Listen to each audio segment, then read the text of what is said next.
Hola a todos, ¿cómo están? A ver si me escuchan por ahí. Buenos días. Hola Bien. ¿Y tú? a todos. Gracias. Gracias, qué Hola, bueno. Hola gracias. Isabel, qué bueno que están por acá. Oigan, vamos entonces a empezar. Solamente voy a verificar si nos vemos bien en Facebook. También si alguien puede verificar por ahí sería bueno.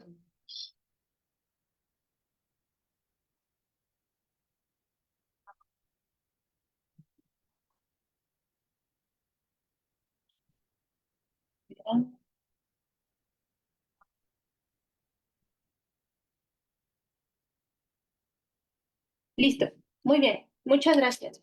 Y también, solamente, Isabel, ¿escuchan la música de fondo? No, ¿verdad? Ustedes no escuchan nada. Perfecto.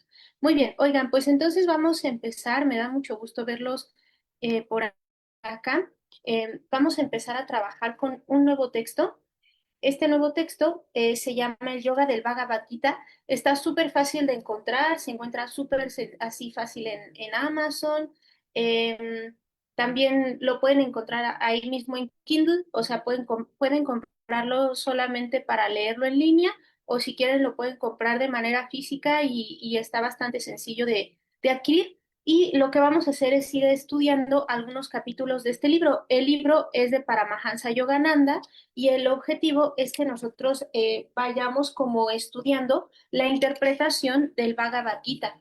Y el día de hoy lo que vamos a hacer es revisar la primera parte en donde Paramahansa Yogananda, que bueno, no ustedes lo conocen, es un maestro de la India, nos, nos va a explicar, pues, primero de dónde viene esto que vamos a estudiar, ¿no? De qué se trata, y después nos va a decir por qué, por ejemplo, la actitud de Krishna es como lo más cercano a vivir como con un paraíso portátil, ¿no? Es muy interesante porque de pronto se malinterpreta o se piensa que para vivir bien o ser espiritual, tú tienes que renunciar a todo, tienes que dejar de hacer lo que te corresponde y no es así. Krishna demuestra que él era un rey, ¿no? Era una figura política en ese entonces, pero además, pues trabajaba con, con lo espiritual, ¿no? Era un avatar y al mismo tiempo ejercía la figura política que le correspondía, trabajaba con su familia, con sus primos, etcétera, ¿no? Vamos a ver cómo él representa estas dos partes. Obviamente van a ver que hay muchos debates, ¿no? Por supuesto, se considera que Krishna sí encarnó, que no es solamente una figura mítica, sino que se considera que sí fue un avatar encarnado, ¿no? Y que parece ser que el reino en el que él había trabajado o era rey es como un lugar que sí existió. En el caso de Arjuna y de los Pandavas, también se considera que son ellos se consideran que son como personajes míticos, o sea que sí son parte de una historia que fue generada dentro del Bhagavad Gita para que nosotros entendamos algo en nuestro interior, ¿no? En ese sentido, pues bueno, tienen ustedes que leerlo de esa manera, ¿no? Vamos a darnos cuenta en ese primer momento sobre esto que pues el Bhagavad Gita se considera o se traduce como el canto del espíritu y lo que va a tratar de decirnos es cómo se da la comunión entre el hombre y el creador. Porque si ustedes ven la historia de Arjuna y de Krishna, es el diálogo entre una persona completamente terrenal, que es Arjuna, con un dios que es Krishna, ¿no? Que Krishna es la encarnación de Vishnu. Entonces, vamos a ver cómo ellos dos se relacionan y cómo se supone que debería ser esa relación entre lo divino, ¿no? Lo que nosotros le diríamos, no sé, Dios o nuestra presencia yo soy, con nosotros que estamos aquí encarnados. Entonces, esto que ustedes van a revisar, el Bhagavad Gita, está dentro del Mahabharata y está escrito por Vyasa. Y va a relatar la historia de un rey que se llamaba Bharata, y cuál es la relación entre los Pandavas y los Kauravas, que son primos entre sí. son como primos de una gran familia, ¿no? Son 5 Pandavas y me parece que son 100 o más de 100 Kauravas y son todos primos, ¿no? Entre sí y ellos van a tener una situación, se van a disputar el reino en el que ellos están a través de una guerra que es conocida como la guerra de Kurukshetra. Y lo que va a tratar de decirnos esta historia es que esa guerra del Kurukshetra en realidad pasa en nuestro interior y Arjuna es un personaje generado para entender quiénes somos nosotros enfrente de un avatar o de la divinidad que sería Krishna y cómo dentro de nosotros viven los otros 4 Pandavas que son los hermanos de Krishna y que representan situaciones que viven en nuestro interior y también cómo dentro de nosotros están los Kauravas que son los otros primos que tienen otra visión del mundo, ¿no? Tal vez más materialista, que se aprovechan de ciertas cosas. Entonces vamos a ver que es una lucha literalmente entre la luz y la sombra que está dentro y fuera de nosotros. Entonces, en ese sentido, entiéndanlo así, ¿no? Si ustedes se meten así a investigar en Internet, van a ver que eh, estos personajes son considerados míticos, aunque en el caso de Krishna sí se considera que fue un ser que encarnó.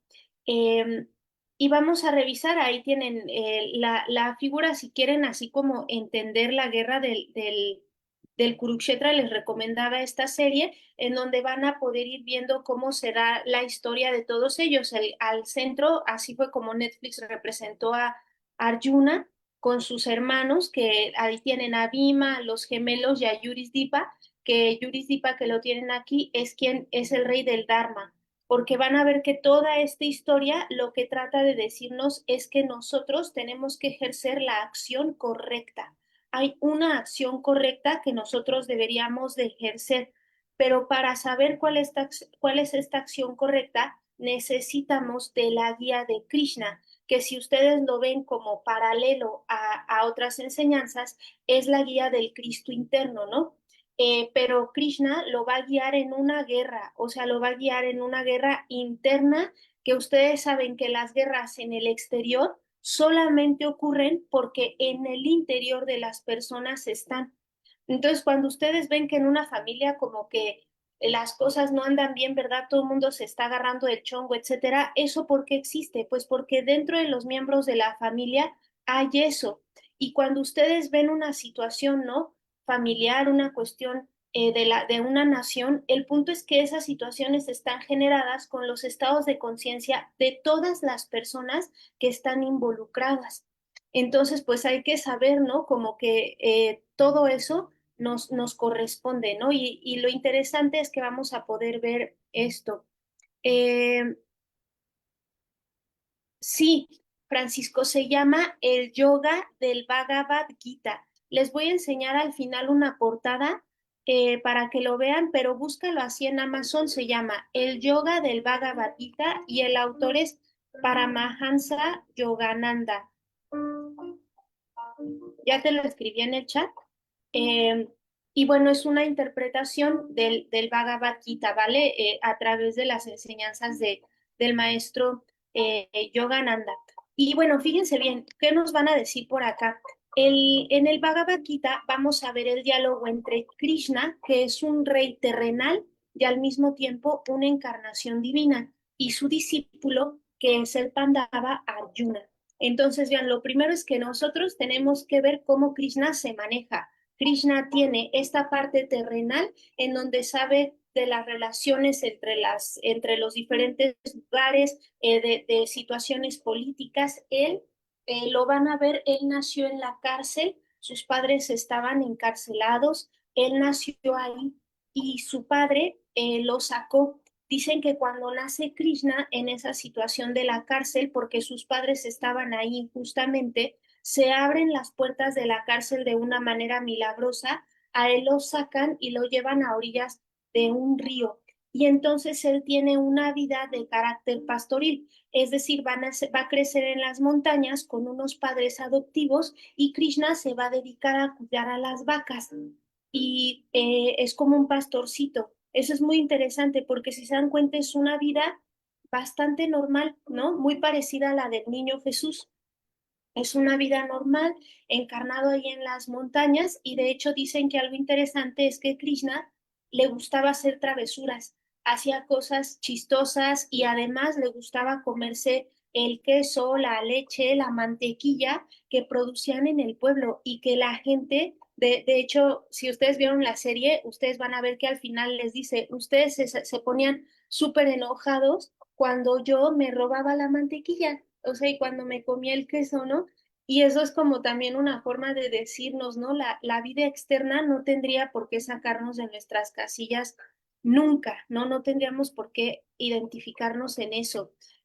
Pero esa era la vida de Krishna. Krishna era una persona al mismo tiempo divina y al mismo tiempo encarnada en esta tierra, que es la situación de todos nosotros, porque nosotros tenemos la chispa divina en nuestro interior, tenemos nuestra presencia de Dios yo soy, pero si se dan cuenta estamos más identificados con la parte del mundo que con la parte divina, o a veces hay gente que está más identificada con la otra parte y descuida la parte terrenal, y lo que nos va a explicar este texto es cómo generar un equilibrio.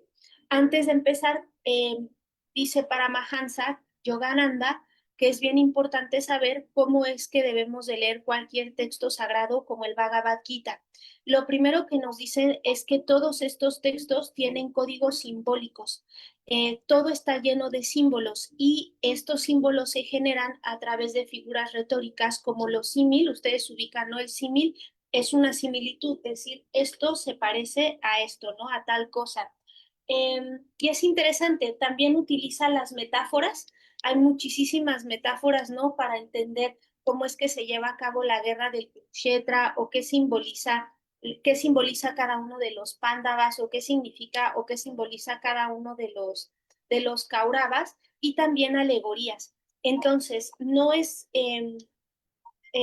una buena idea leer los textos como de manera literal, ¿no? Hay que saber que hay figuras retóricas que están siendo empleadas y saber que este texto nos dice Paramahansa Yogananda que entrelaza hechos históricos, lo que les decía, ¿no? Que se consideran situaciones que pasaron, hay personas que dicen, sí, pues parece que el lugar existe y que hubo algo aquí, eh, y está entrelazado con verdades psicológicas, espirituales, lo cual va a tratar de explicarnos cuáles son esas batallas espirituales que se generan dentro de nuestro interior.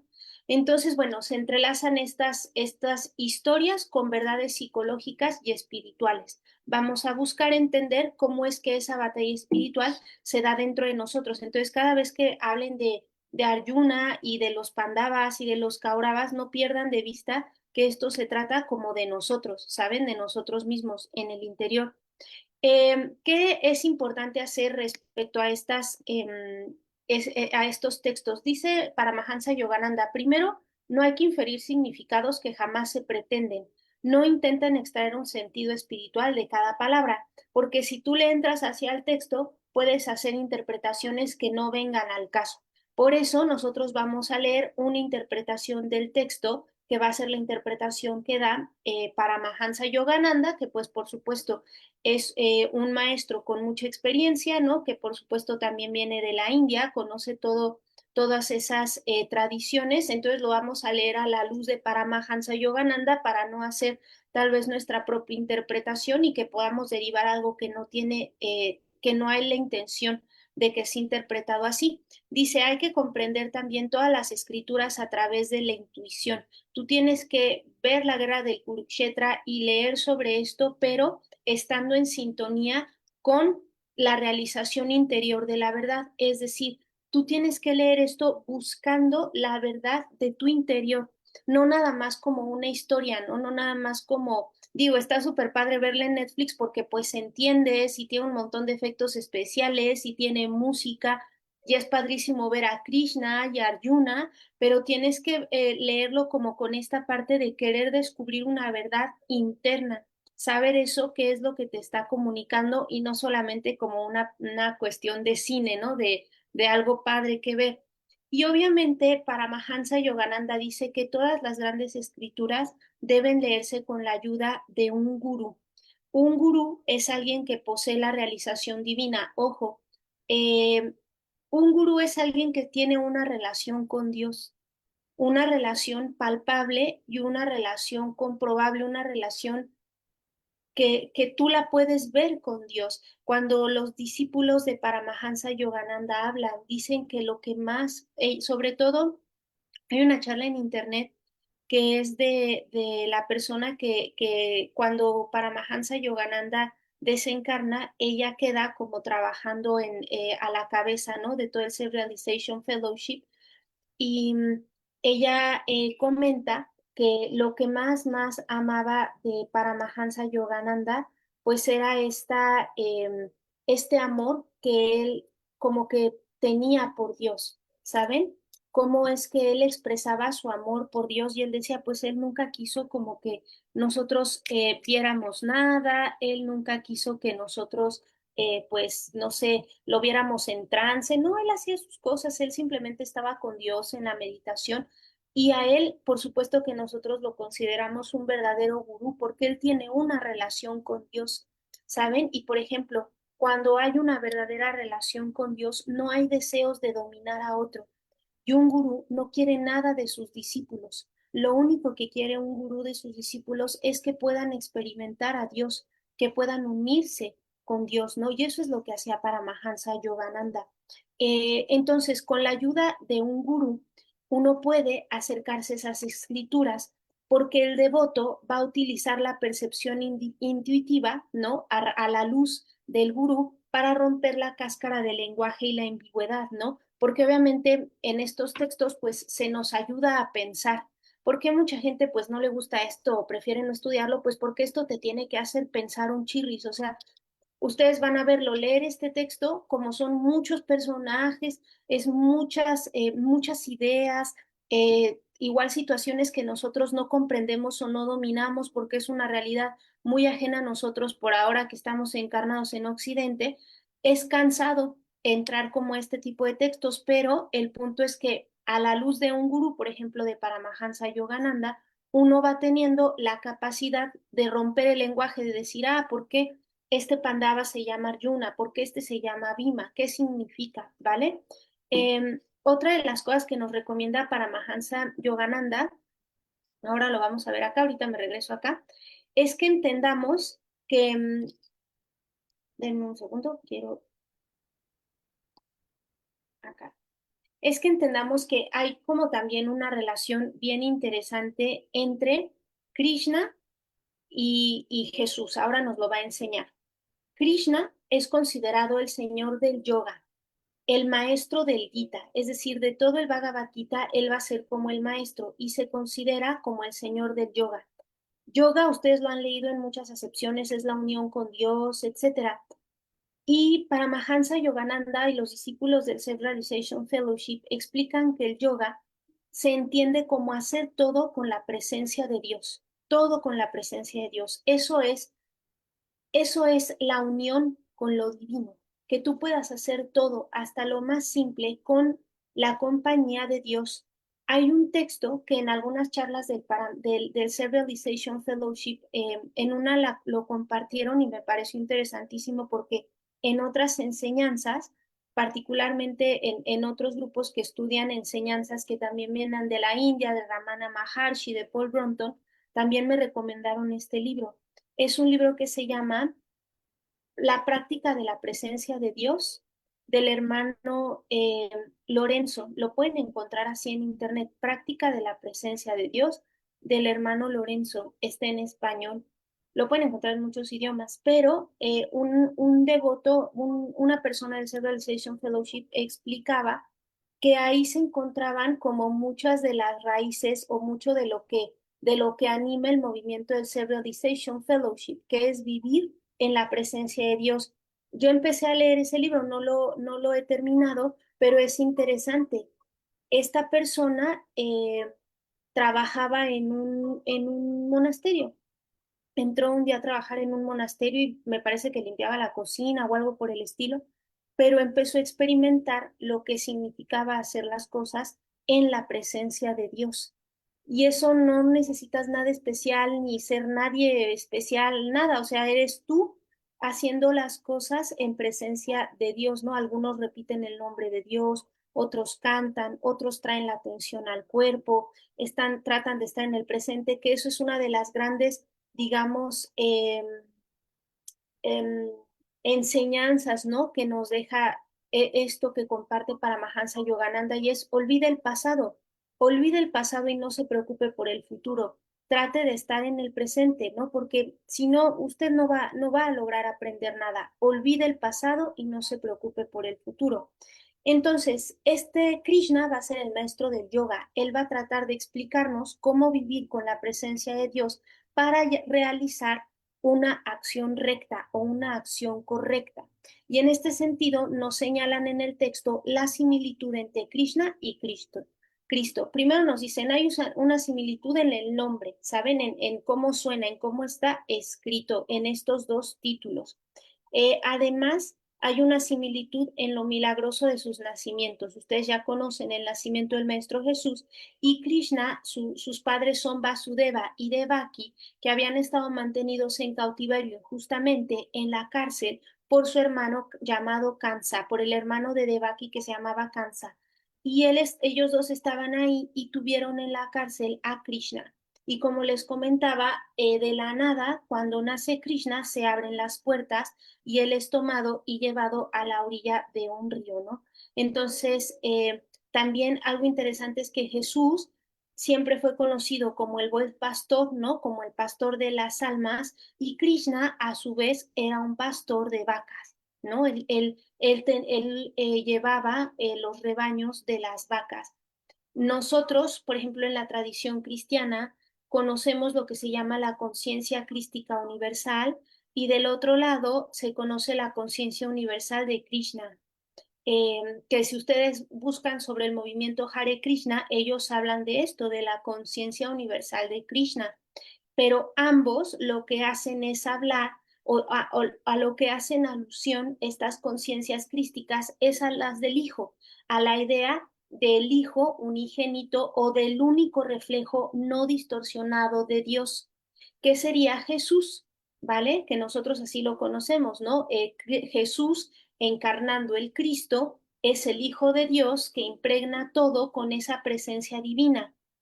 Y nosotros sabemos que tenemos al Cristo en el interior y que nadie puede llegar al Padre si no es a través del Hijo, que es el propio Cristo que está en nuestro interior. Entonces vean cómo ambas situaciones tienen mucho que ver, ¿no? Después de esto, nos dice Paramahansa Yogananda va a dar una explicación breve de qué es un avatar. Y entonces él dice que primero hay algo que se llama SIDA, que un SIDA es aquel que se perfecciona y que alcanza la completa liberación del espíritu. Después se convierte en algo que se llama paramukta, que es un ser ya supremamente libre, no nada más que alcanzó la liberación de a través del perfeccionamiento y la liberación de su espíritu, sino que es ya supremamente libre, ¿sabes? O sea, como si ya estuviera libre de todas las leyes, de todas las situaciones, él puede ya vivir en completa libertad. Y eso hace que se pueda convertir en un avatar. Avatar, ustedes saben que significa descenso, y un avatar es tanto Jesús como Krishna. Y nos explican que cada vez que la virtud en un lugar declina, un alma que es divinamente iluminada encarna en la tierra para restablecer la virtud, que fue lo que pasó, por ejemplo, con Krishna y fue lo que pasó con el Maestro Jesús. Había que hacer algo, ¿no? Por ejemplo, ustedes también conocen toda la enseñanza del Maestro Gautama y en cada una de las encarnaciones de estos grandes seres a la humanidad se le enseñó algo distinto, porque mientras con el maestro Gautama nosotros entendimos que existe la ley del karma, existe la ley de la causa y efecto y por lo tanto hay que tener este camino medio, ¿no? Porque si tú no tienes este camino del medio, constantemente estás reencarnando y reencarnando y reencarnando, después el Maestro Jesús llega y nos dice, sí, eso es cierto, pero también existe la ley del amor.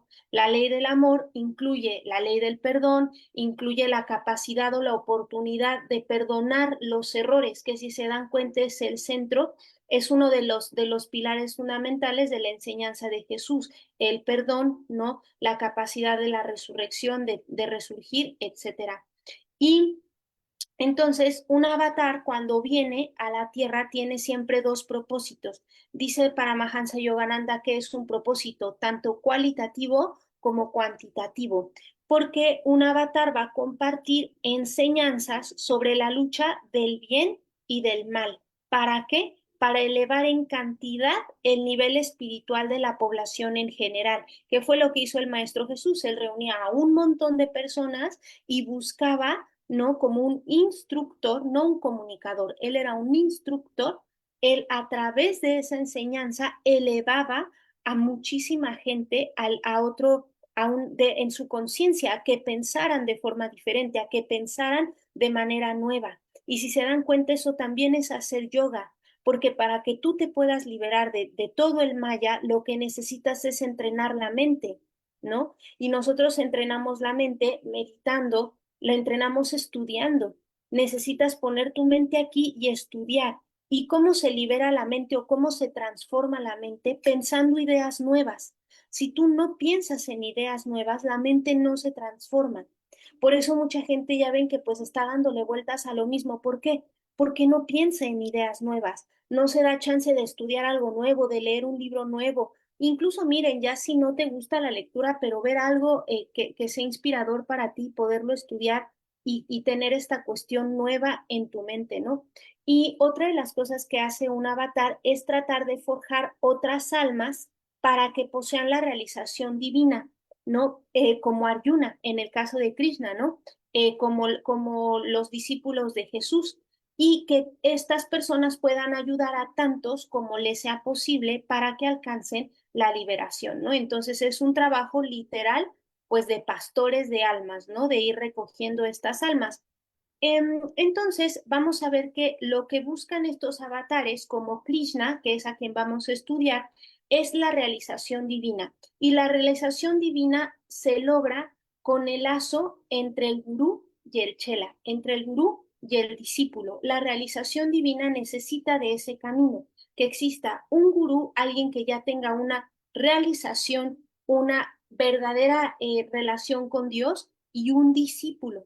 Por eso, por ejemplo, yo amo a Paramahansa Yogananda, ¿no? Seguramente ustedes también lo aman. ¿Por qué? Porque identificas que él tiene ya esa realización, que él ama a Dios y que tiene una relación con Dios que para ti es inspiradora, ¿no? Y él dice, una cosa es ser estudiante y otra cosa es ser discípulo. Por ejemplo, los estudiantes, dice, reciben cierta enseñanza y cierta información de cierta manera, en cierto momento y hasta ahí, ¿sabes? A lo mejor leíste un texto, te sirvió y hasta ahí. Pero un discípulo es aquel que va a seguir el sendero con firmeza y perseverancia hasta encontrar su propia libertad en Dios. No es una persona que se rinde o que de pronto ya no, no, o sea, no importa la manera, la enseñanza interna tú la vas a buscar y tú vas a perseverar hasta que logres encontrar la libertad en Dios. Recuerden que Gautama, por ejemplo, nos decía, no se apeguen ni siquiera a mi enseñanza, porque puede ser que en algún momento esto para ti ya no sea útil, no sea útil, pero no dejes de buscar tu enseñanza interna, ¿no? En este sentido, vamos a ver que Arjuna es la figura del discípulo perfecto, ¿ok? Eh, Cuando Krishna encarna, vamos a ver que también encarna con otros seres que se consideran son ayudantes, ¿no? O van a formar parte de de este acompañamiento con Krishna, y uno de ellos va a ser Arjuna. Y se dice que una encarnación antes de que Arjuna estuviera con Krishna, él había sido un gran sabio. Y por eso Arjuna nace para acompañar a Krishna, ¿no? ¿Cómo? Pues como su seguidor. Acuérdense que él, cuando le dan a escoger tanto a él como a su primo Krishna, con esa sabiduría dice, a mí de nada me sirve tener tu ejército si no te tengo a ti. Entonces ya es una actitud sabia, porque una actitud materialista dice, pues yo lo que necesito es gente para poder pelear. Entonces, a mí lo que me conviene es tener más ejército, pero Arjuna es sabio y dice, no, porque de nada me sirve el ejército si no tengo eh, una, pues sino una relación con Dios o con mi Cristo interno, ¿no? Dice, el padre de Krishna, para que ustedes sepan cómo está la relación ahí, es el hermano de la madre de Arjuna. Entonces, tanto Krishna como Arjuna son primos, tienen una relación de primos y van a ver que pues así, o sea, a Krishna cómo se le trataba ahí en las reuniones y con ellos, pues como el primo, ¿saben? O sea, era como el primo. Entonces es padre porque tú vas a ver como la historia de una familia en donde pues el primo, uno de los primos es Dios, ¿no? Y entonces, pues hay muchos que le dicen, no, pues contigo nunca se puede ganar una discusión. Pues no, porque Él es Dios, o sea, Él sabe todo. Y Él, pues, es el primo que les va a dar como la enseñanza, ¿no? Entonces, es la verdad una relación súper interesante. Es cuando, por ejemplo, en esta parte de la serie del Kurukshetra, ustedes van a ver que Arjuna finalmente se rinde a la guía de Krishna, ¿no? A la guía de su Cristo interior, porque él estaba muy dudoso y entonces Krishna se muestra a él tal cual es y le dice, obsérvame, yo soy todo. Entonces no importa que tú estés en una guerra, mientras yo esté de tu lado, tú vas a salir victorioso. Y eso piénsenlo en su interior. No importa todo lo que pase en su interior, las tristezas, la soledad, los embates de la vida, lo que uno tiene que aprender, cosas que a veces son inexplicables, que tú dices, ¿por qué rayos estoy metido en esto? Y que tú le buscas y no le ves, que hasta por misericordia no sabes, ¿no? Porque no sabes si viene de otra vida, tú no entiendes a lo mejor la razón, pero tú tienes que saber que si tú te pones con tu Cristo, si tú vas a tu interior y tú tienes la firme intención de aprender de esa experiencia de la vida, de hacer lo correcto en esa experiencia, tú ya eres victorioso, ¿saben? Tú eres victorioso, pero para eso tienes que reconocer a ese Cristo, ¿no? Ya ven que yo les contaba que hay un mantra que utilizan mucho en el Self-Realization Fellowship en donde dicen, querido Padre, no importa las pruebas que vengan, yo las voy a abrazar porque yo sé que dentro de mí está la inteligencia para poder superarlas, ¿no? Y entonces, si se dan cuenta, cuando Siddhartha le dice a Paramahansa Yogananda, olvida el pasado, y cuando tú te afiances en lo divino, todo va a estar mejor. No le dijo tu vida sentimental o tu vida con tus... No, dijo todo. Entonces, la clave es que nosotros no perdamos ni un segundo la relación con ese Cristo. ¿Y cómo se hace? Piensa en él. Siente el latido del corazón. Recuérdalo, estúdialo, di su nombre, comunícate con el yo soy, menciónalo todo el tiempo, pide la orientación, ¿vale? Y eso es lo que nos va a sacar pues de toda esta situación en la que estamos encarnados, ¿no? Krishna él tiene un crecimiento en un entorno pastoril, ¿no? O sea, lo van a crecer en un entorno pastoril. Su padre, como les comentaba, lo saca de la prisión y lo deja a los márgenes de un río y sus padres adoptivos son Nanda, que es un cuidador de ganado, y Yasoda. Y aquí vienen estas situaciones interesantes, ¿no? Yasoda, que era su mamá, pues lo quiere mucho, ¿no? Le llama mucho la atención todas las bromas que hace, va, come cosas y un día hay una anécdota en donde Krishna de chiquito va y come, roba del, bueno, toma esta cuestión, el queso y imagínate, ¿no? Pues es Dios mismo. Entonces, qué interesante, ¿verdad? Porque todo es de Dios, pero nosotros decimos, ¿verdad? Lo mío, lo tuyo, pero pues él iba e inocentemente agarraba y se comía la mantequilla y el queso y dicen que un día llega con su mamá con la cara así como con la boca llena de eso y la mamá se espanta y dice, oye, aguanta, no te puedes comer todo eso y le dice, abre la boca.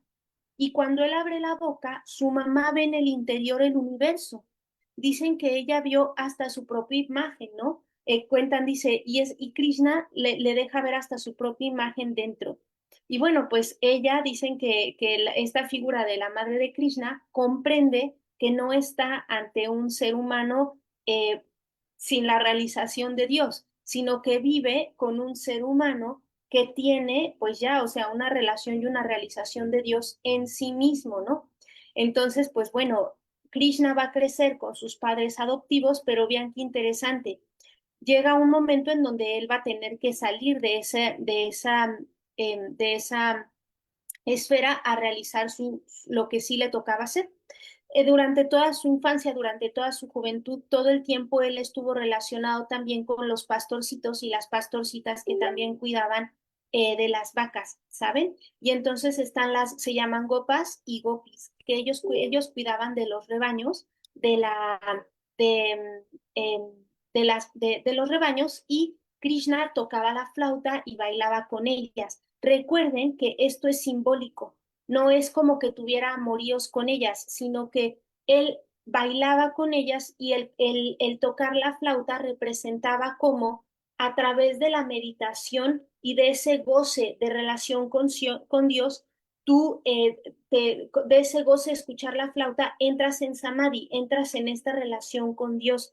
Y dicen que esta relación con las gopis y con los otros pastores representa la unión del espíritu con la naturaleza. Y pues por eso ustedes ven que aman a las vacas, aman toda la naturaleza, porque también Krishna representa eso, ¿no? Como toda la naturaleza tiene una relación con el espíritu, ¿no?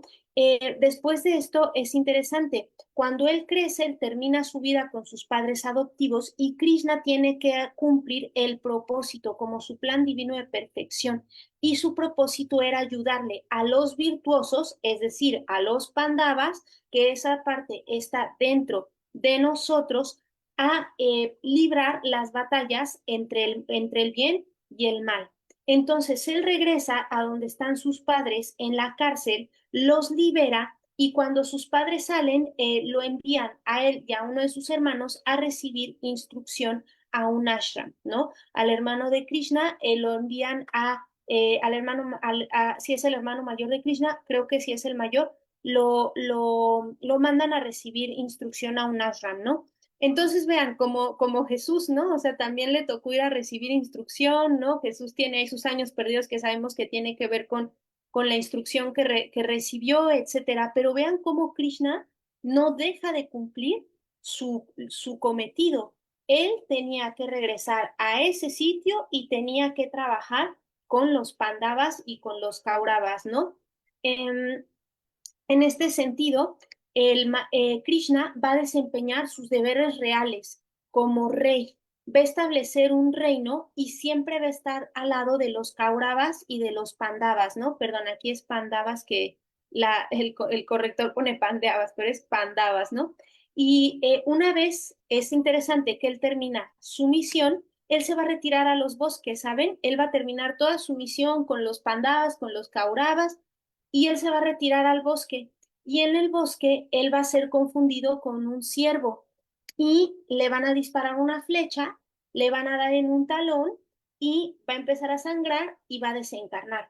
Y lo interesante de esta anécdota es que el cazador se acerca a Krishna y le dice, perdóname, es que no sabía que eras tú. Imagínate, pues lo hirió a Dios mismo, ¿no? Y Krishna le dice, todo bien, tú eres perdonado, o sea, no pasa nada, porque esto tenía que pasar.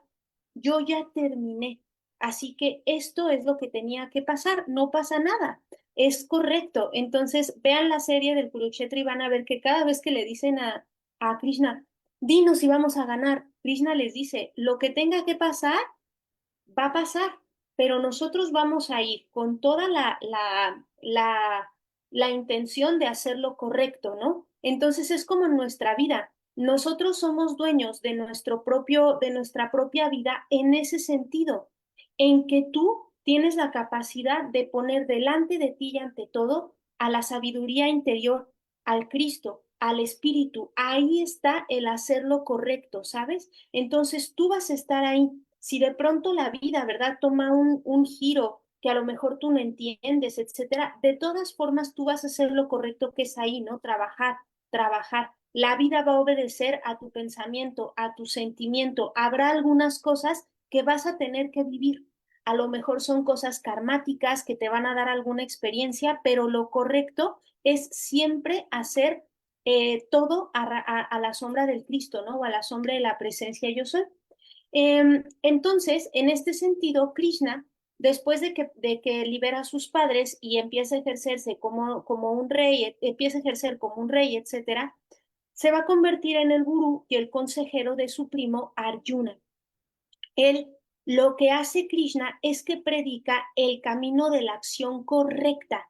Y eso es muy interesante, ¿no? Mientras con el Maestro Jesús estudiamos todo lo que tiene que ver con el perdón, etcétera, vamos a ver qué significa realizar la acción correcta y cómo es que la meditación nos lleva a alcanzar la comunión divina, ¿no? Ya ven que Krishna tocaba la flauta y representa esta cuestión de entrar en este estado, ¿no? De unión con Dios, etcétera. Entonces, ¿cuál será la acción correcta? Eso es lo que te explica el Bhagavad Gita, ¿no? Y aunque parece, ¿no? Como que dice, oye, pero yo no me quiero pelear, Arjuna dice, yo no me quiero pelear con mis primos, ¿no? Porque son mis familiares.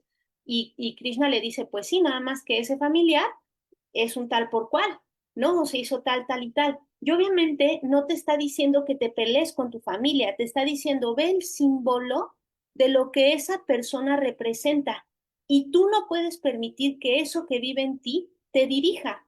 O sea, tú no puedes permitir que la vida materialista que está representada por un Kaurava sea lo que dirija tu vida. Tú tienes que trabajar para que eso tome su lugar. Y entonces por eso, pues Krishna dice, pues vas, o sea, ahí está y hay que, el destino hizo bla, bla, bla, o sea, la vida lo llevó acá por ciertas situaciones y ahora tú estás frente a eso y qué vas a hacer frente a eso, ¿no? Entonces, tómenlo así. Eh, Creo que sí se puede llevar, acuérdense de lo que dice Paramahansa Yogananda, no interpreten de todo, no saquen significados espirituales de todo, ¿no? Pero creo que sí se puede ver que eso se puede llevar a la vida material del día a día de forma muy como normal, ¿no? Y decir, pues sí, o sea, hay cosas que de pronto yo tengo que hacer en la vida cotidiana porque se tienen que hacer, pero también me está hablando de qué sucede en mi interior, ¿no? De cómo yo tengo también esas personalidades, esos yoes que surgen y a los que les tengo que decir, ya te vi, ya sé que estás ahí y pues, en esta ocasión no te voy a permitir que pases hasta acá, ¿no? Él dice que, se dice que Krishna se manifestó como un Cristo. Él va a cumplir los deberes de un rey y ojo, vean esto que es interesantísimo. Él demuestra que el ideal no de la renuncia a la acción, que es una doctrina conflictiva, sino la renuncia de los frutos de la acción. Es decir, que el ideal no es renunciar a hacer lo que te toca y convertirte a veces en una zeta, porque eso es una situación conflictiva para la gran mayoría de las personas que tienen vidas con encarnaciones en donde tienen que atender varias cosas. O sea, no, eso no quiere decir que haya personas que a lo mejor no les toque algunas vidas así, pero él nos dice que la renuncia de tu deber no es lo que se necesita, o sea, no es la renuncia a la acción, sino a los frutos de la acción. Esa es la verdadera renuncia, que tú hagas todo con la presencia de Dios, pero no esperes, ¿sabes? Nada a cambio, aunque exista una ley, ¿no? Pero que no esperes nada de eso. Y si se dan cuenta, eso empieza a quitar el egoísmo, ¿no? Ya no es como que, vamos a ponerlo en un ejemplo así bien tonto, ¿no? Pero ya no es que yo doy un regalo esperando a que me lo devuelvan, ¿no? O doy una donación esperando que el sitio por el que doné tenga mi nombre. Hago lo que me toca hacer por el simple hecho de que lo tengo que hacer. Y entonces eso empieza a cambiar mi forma de relacionarme con la vida y ahí empieza a haber una acción correcta, ¿no? Por ejemplo, incluso amar a una persona empieza a ser de otra forma, porque ya no estoy con esta cuestión de esperar, ¿no? No sé si me explico, o sea, creo que estoy dando ejemplos como muy de la vida material, pero el punto es que no se nos está pidiendo renuncia a tu vida, renuncia a lo que tienes que hacer, haga lo que usted le toca, realice su plan divino de perfección, pero renuncia a los frutos de la acción. Y en este sentido nos dice el maestro, no es necesario que usted huya de las responsabilidades de la vida material. Lo que lo va a hacer triunfar es traer a Dios al sitio mismo en el cual usted ha sido colocado. Usted lleve a Dios ahí donde está, en su vida familiar, con los que le tocó encarnar y a lo mejor con los que sigue ahorita, ahí lleve a Dios. No tiene por qué renunciar a eso, ¿no? Por supuesto que Yogananda tiene ashram, ¿saben? Y ahí hay monjes y hay monjas, ¿saben? pero no tienen esta situación de estoy aquí porque renuncié y si no hago esto, no me salvo. No, no, no tiene nada de eso. Es que el camino de esas personas es esa, ¿saben? Es como lo que les toca experimentar, o sea, alguien tiene que hacer ese trabajo también, ¿saben? De monja y de monje y de personas que están ahí.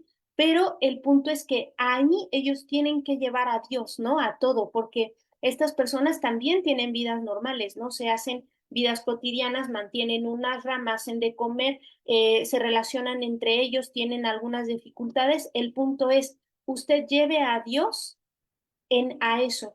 En algún momento, no sé si yo les explicaba que se dice que esas situaciones hoy ya no son tan necesarias, que antes, cuando eso se realizaba, era porque al irte, ¿no? Y al aislarte por completo, eso ayudaba a tener como una especie de avance distinto, avance en la conciencia, ¿saben? O sea que en ese entonces era necesario eso, ¿no? Aislarte y eso traía como esta unión con lo superior, ¿no? Con todo ese silencio, con esa forma de vida. Pero hoy nosotros hemos aprendido a hacer eso a través de la enseñanza, ¿no? O sea, por eso se dan cuenta que hoy parece que no es ya muy necesario que la gente consuma hierbas, porque mientras en alguna época el consumo de todo eso funcionaba para generar una conexión entre los cuerpos, hoy los seres humanos se encarnan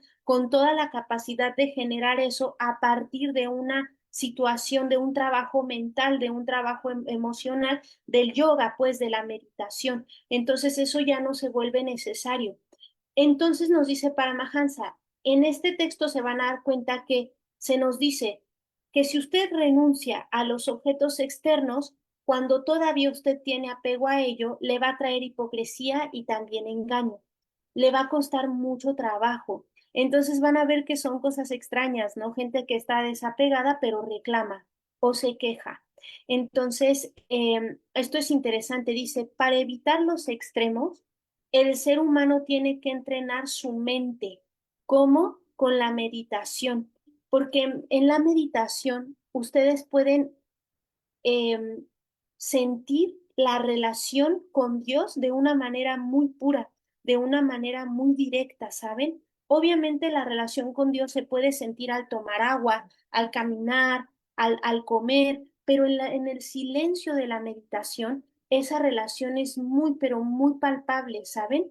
Entonces, no, escuchaba una charla en donde decía, con que usted haga esa conexión, esa relación de 15 minutos, usted va a ver que eso permea todo en su día y va a ver que cada vez va a querer más, va a querer estar más en ese silencio y va a querer estar más en ese silencio, pero va a llevar ese silencio de su meditación a su vida, a su forma de relacionarse. Entonces, cuando usted esté escuchando su mente, que está hablando del otro, que está con el juicio del otro, que está a punto de reclamar, que está a punto de quejarse, a lo mejor viene ese silencio, esa relación con Dios, ¿verdad?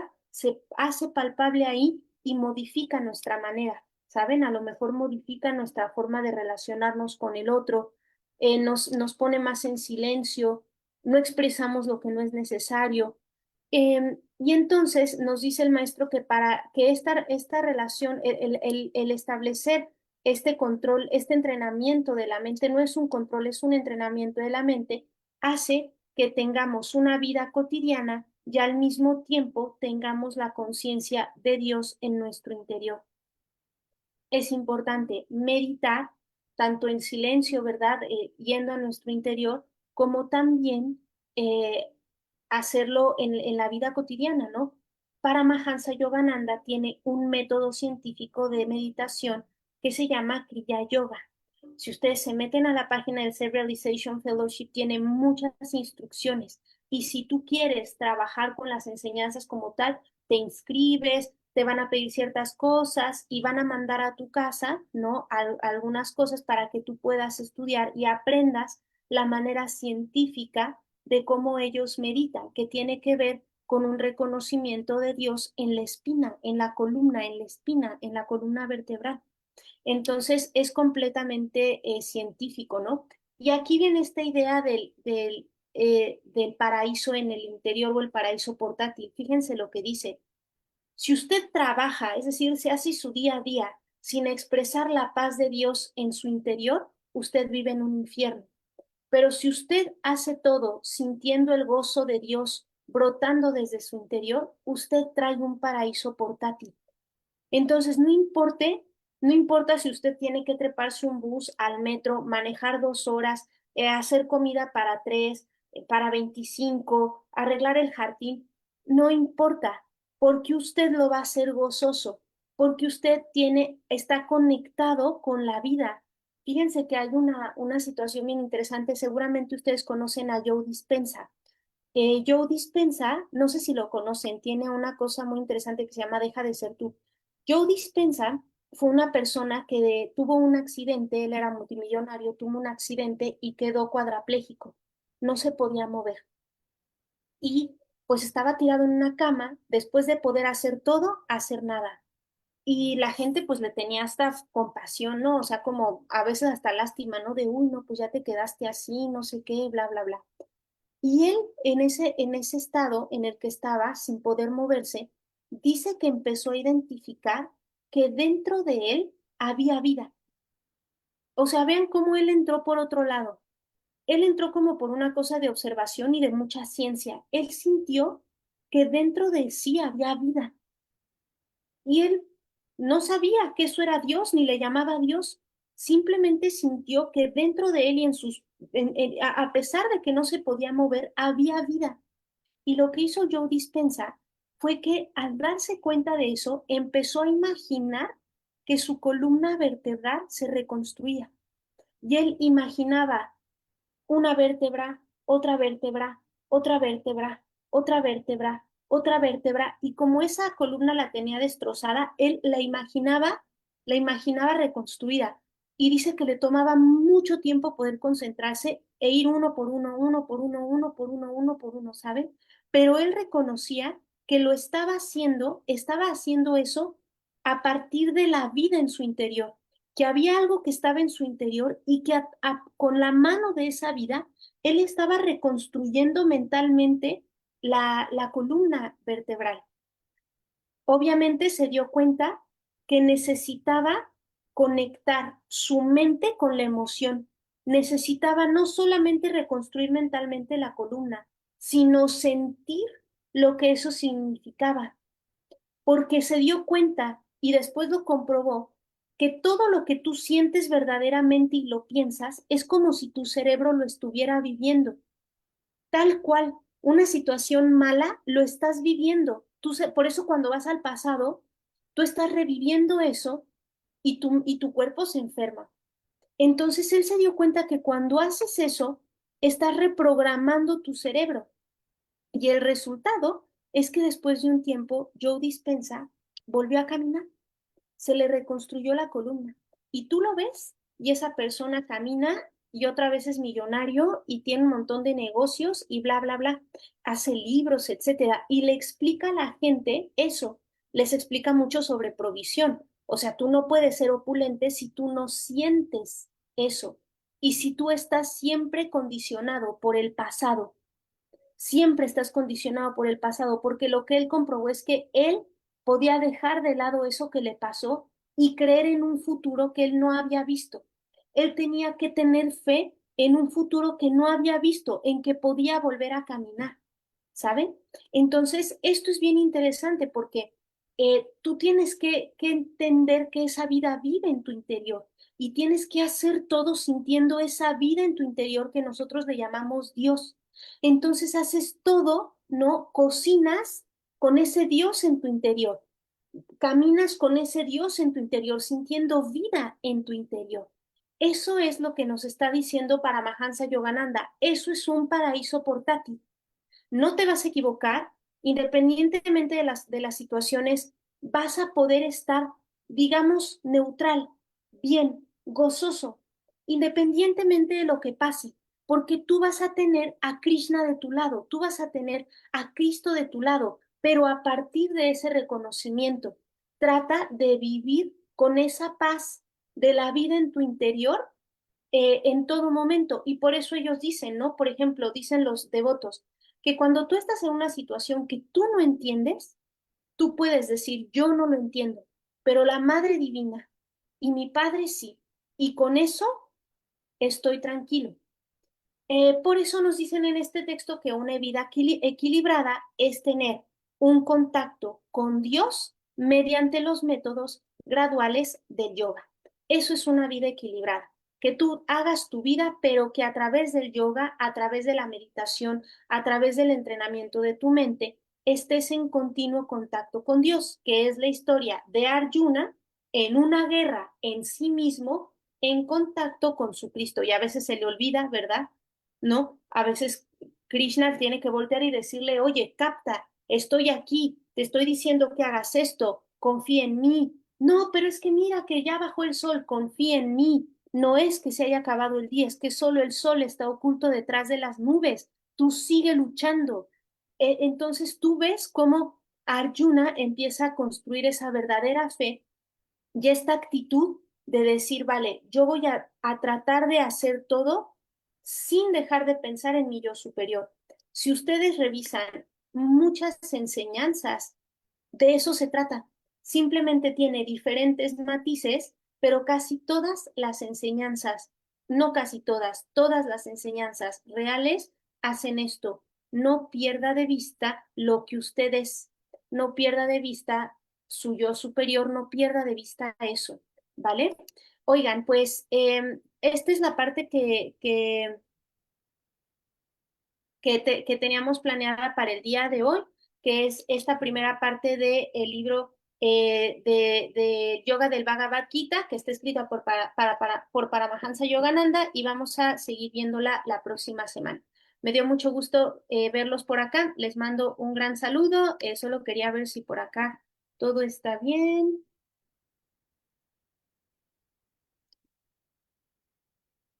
Déjenme ver si había alguna duda o algo por el estilo. Creo que no, creo que todos estamos correctos. Sí, perfecto.